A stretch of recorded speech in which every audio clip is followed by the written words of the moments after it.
Hello everyone, my name is Helen Cracknell and I'm a solicitor in the pensions team. And welcome to episode 5 of the Burgess Salmon Pensions Pod. In our last episode, we looked at key trends in the current pensions landscape with a particular focus on DC transfers to master trusts. If that sounds of interest, make sure to check out our website. Hello everyone, I'm Chris Brown, a director in the pensions team. In today's podcast, we will be discussing the upcoming Single Code of Practice. Our guest today is Susannah Young, a partner in our pensions team who advises on all areas of pensions law with a particular focus on supporting trustees with governance requirements. Sue, welcome to the podcast. Hi Chris, hi Helen, very good to be here, thank you. Sue, there's been a huge increase in governance requirements and regulatory focus on governance. What is the Single Code in short? Well, you're right, Chris, that there has been an awful lot around governance in recent years, but that's for the very good reason that it is, of course, absolutely critical. Good governance means that everything is running smoothly and that trustees can be prepared for surprises. So, for example, the departure of a key person or an unexpected market event, or, obviously COVID in recent years. Yeah, absolutely. So it's really not surprising that the pensions regulator has been very focused in recent years on improving the governance of pension schemes, particularly those in the defined contribution arena and used for auto-enrolment. And the purpose of the Single Code is to sort of bring everything together, really get trustees to focus on the importance of good governance across all schemes and to help schemes improve where required. Thanks, Sue. So obviously, I think our listeners will know that the regulator consulted on the Code of Practice last year, which closed on the 26th of May. Could you tell our listeners what that was about? Yeah, so this was sort of badged as a singular modular code of practice, often referred to as the new combined code, which will in time replace its 15 existing codes of practice. So an awful lot of paperwork there. I think it will be handy to have everything in one place. Importantly as well, it also incorporates changes introduced by the 2018 governance regulations, which stem from IORB. So some of the stuff in there is new. It's not just a consolidating code. In due course, when it's finalised, it will be published online, so it will be easy for schemes to access and regularly updated as well. And the idea is that it will provide one consistent source of information on scheme governance, management and operations. Having said that, there was quite a lot of pushback in the consultation responses, especially around some of the new stuff. And so the pensions regulator is currently sort of gathering all that feedback together, considering it and thinking about whether or not any changes need to be made. No, definitely. Just in terms of timings, obviously the regulator published its interim response on the 24th of August last year, but it has confirmed that it doesn't expect to produce the final version of the code before spring of this year, meaning the earliest it will come into force is likely to be this summer. So although it's unlikely to change significantly, we just thought we'd give the overview today, but it is a wait and see at this point. Yeah, absolutely. It's wait and see. And Sue, you mentioned that there was a lot of a pushback in the consultation responses. There's, it's a big document. And before we get into what's in the Single Code, there's been a bit of pushback. Is it going to be legally binding? Can you tell our listeners, do trustees have to follow it? Yeah, no, that's a really good point, Chris. It's not legally binding in the same way that regulations are, but following it is the best way of evidencing that you're complying with the underlying legal requirements. Yeah. And it is helpful because it provides practical guidelines on how you can comply with those legal requirements. And it also sets out TPR's view of the standard of behaviour it expects from trustee boards. And in many instances, actually, in the code, TPR isn't prescriptive about the particular methods a trustee board should use to meet those standards. And in fact, it's quite helpful to sort of signpost throughout the kind of difference between the legal duties, which TPR sort of prefaces with the word must, versus TPR expectations, which are indicated with the word should. And, you're right, it's not necessary for all of the provisions of the code of practice to be followed in every circumstance. But what trustees do need to do is actually think about how they are, practically speaking, complying with those requirements and be prepared to set out what the alternative approaches they are taking are. So you can't just ignore that legal requirement clearly. You do need to show you are complying with it. And of course, practice is a useful kind of guide as to how you might go about doing that. Yeah, and how the alternative approaches comply with the underlying legal requirements, set that out as well. Just going on to talk about the actual structure of the code itself, it does have 5 sections. So the governing body, funding and investment, administration, communications, and disclosure and reporting. So each section is then broken down into a number of smaller modules, and there are 51 modules in total. The new code uses the term governing body to describe everyone involved in running the pension scheme. So trustee boards mostly, but also would capture those involved in running public sector schemes. And the code, as Sue said, contains significant new governance expectations, so also structures and functions. And most schemes will have to make some changes to their current governance arrangements. But the code does make the point to say that there should be proportionality in the trustee's mind, so there is flex for schemes to apply its expectations in a way that works for its own particular circumstance. Yeah, absolutely. So, should we hone in on some of the specific areas? Sue, please can you pick out some of the key points to tell our listeners about? Well, of the areas Helen has mentioned it covering, I think the governing body module is worth focusing on, because that sets out how the regulator suggests schemes should meet the detailed governance requirements, which were originally outlined in the Governance Regs 2018, which, as I mentioned, were enacted in response to the IOP2 directive. And risk management is a major focus here. And there are two major new concepts for schemes to get to grips with in the combined code. And unfortunately, there's yet another acronym to add to your pension as if we didn't have it already, which is ESOG. I don't know if people are calling it ESOG, but anyway, it stands for Effective System of Governance. And that's the collection of factors that together make for a well-functioning pension scheme. And the regulator will expect schemes to maintain their effective systems of governance by reviewing each element in turn at least every 3 years.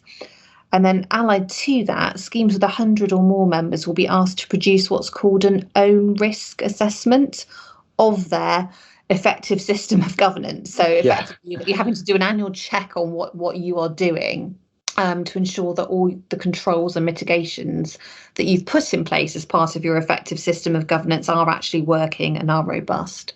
Yeah, okay. So two major new concepts, an ESOG and own risk assessment.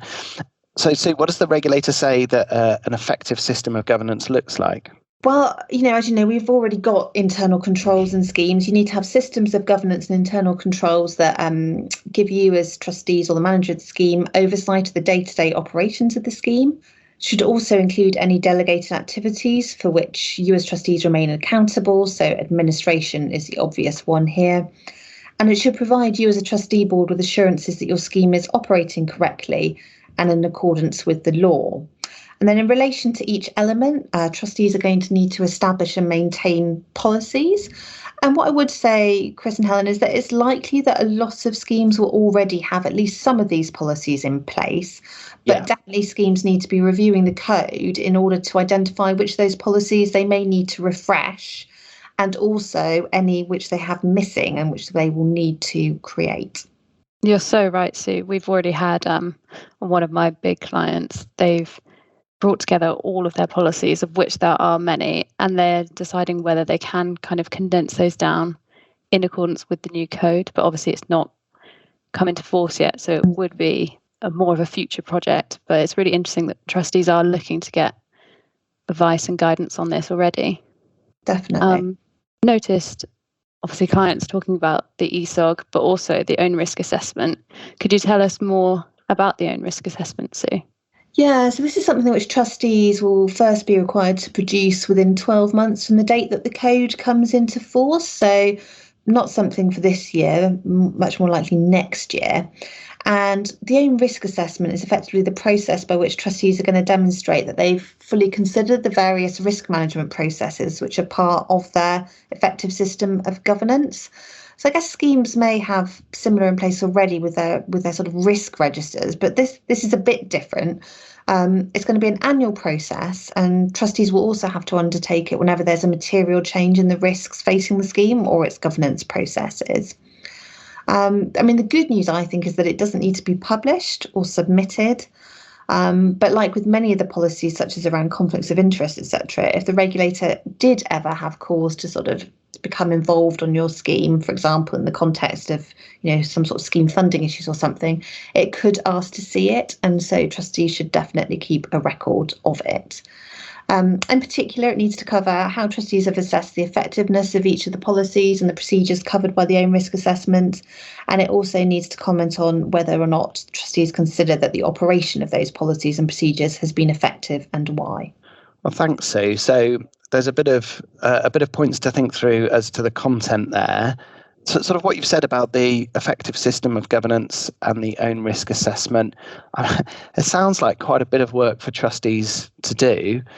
How can our trustee listeners get ready for this, Sue? We've had a number of clients asking for trustee training on it and starting to get prepared. What can they do to be prepared? Training, absolutely a brilliant start, and starting to think about how to get prepared. I mean, reassuringly, the regulator has said that the own risk assessment should be proportionate to the sort of complexity scale and structure of the scheme and to the nature of risks to which it's exposed. Yeah. And as I said earlier, I think a lot of schemes will have a good deal of the groundwork already in place. Nevertheless, good idea to start preparing now, though. Helen, as you mentioned, your client is doing. I'm seeing clients scheduling in a review of their policies and procedures by way of preparation, and that will make it easier when the code's finalised. And actually, here at Burgess Salmon, we've developed a free checklist that can help trustee boards identify what policies will be required, and then that is an easy way to help them identify any gaps. Really worth mentioning the checklist there, Sue, and as you say, people can reach out and ask for that. You also mentioned previously that there are some new items expected to be within the single code. What are those? Yeah, I mean, obviously there's the separate DB funding code, which we're still waiting finalisation on. On the investment front, probably not surprisingly, there's a lot of new content around stewardship and climate change that the trustees will need to familiarise themselves with, obviously with the support of their investment consultants. So on that front, by way of example, trustees will need to assess, how you assess investment risks relating to climate change, the use of resources and the environment, how trustees go about assessing social risks to the scheme's investments. So, for example, monitoring fund managers' stewardship policies and compliance, and also how you go about ensuring the security of assets and liquidity when they're required. The other new element in there, which has caught quite a lot of attention, is the need for a trustee remuneration policy. Now, of course, not all trustee boards have any remuneration at all, but a number do, and it can vary by trustee. So this policy must set out the level and means for remunerating any trustees. But it doesn't need to actually detail, I don't think, exactly what everyone is paid. Rather, it should contain an explanation of the decision-making process for the levels of remuneration and why they're considered to be appropriate. And of course, it's not just trustees. It also needs to consider any outsourced service provider. And that is actually one which will need to be published on your scheme website or otherwise made available to scheme members. So I can see that being quite an area of focus for a number of boards. Thanks, Sue. I agree. Also, something that's been spoken about quite a lot is cyber risk. So trustees needing to take steps to reduce the risk of incidents occurring, but also be able to appropriately manage incidents when they do arise. I was having that discussion in trustee meeting yesterday, and actually usefully they're sort of really working closely with the employer and trying to kind of make use of their expertise in the area as well. In addition to that, I mean, maintenance of IT systems is really important. And again, a lot of this is going to involve trustees linking in with their service providers and testing them as to whether or not they're able to demonstrate that they can meet all of these new sort of regulatory expectations. I think just the last one to mention is obviously pension scams. That's been massive in the industry over the last few years, and just trustees needing to make sure they take appropriate steps to mitigate the risk of a scam occurring for their members. And also, I guess, the new transfer conditions that came out last year, a really good way of doing that. Yeah, definitely. So lots to think about. So if you could sum up one key thing that trustees can be doing now to get ready, then what would it be? Well, I really do think that our checklist is a good starting point. That can help trustees review any areas of non-compliance with the code. They can then consider any immediate actions required and start to agree a timetable for further actions, which can be built into the business plan, because we do have a number of months to get this underway. I suppose as a practical tip, might be quite helpful to consider the use of a trustees subcommittee, perhaps governance subcommittee, as there will certainly be a lot to do behind the scenes to get ready for all of this. Yeah, absolutely. There is going to be a lot to do.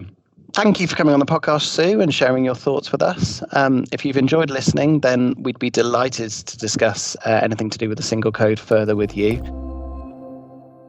Thank you, everyone, for listening to the Birdesand Pensions Pod. If you'd like to know more about our pensions team and how our experts can work with you, then contact myself, Chris, or any of our team via our website. Our next episode is yet to be decided, but we think we're going to be looking at key pensions cases, so make sure to check that one out. And all of our episodes are available on Apple, Spotify, or wherever you listen to your podcasts. Don't forget to subscribe, and thanks for listening.